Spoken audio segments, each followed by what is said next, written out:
Hey everyone, it's Professor Clark, and in this lecture we are going to learn about using the words через and назад with time expressions to mean in a certain amount of time or a certain amount of time from now and a certain amount of time ago. Let's start with the preposition через. Через literally means across, and it takes the accusative, and we can use it to talk about space, but we can also use it to talk about time. So when we use через plus the accusative with time expressions, we are saying that something took place in a certain amount of time or a certain amount of time from the speaker's present. So we can often translate it into English as in a certain amount of time. For example, Я окончу университет через год means I'll graduate from college in a year or a year from now.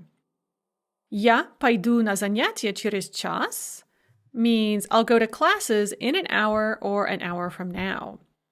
Or Я поеду в Россию через неделю means I'll go to Russia in a week or a week from now.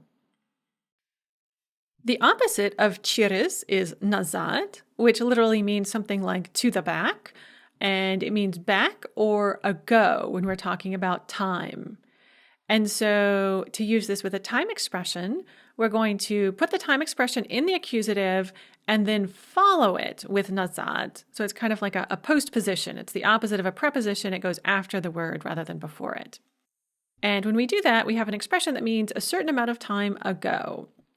So for example, Я окончила школу год назад. I graduated from high school a year ago.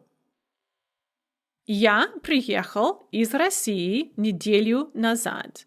I arrived from Russia a week ago. Я пришла с занятий час назад. I came back from classes an hour ago.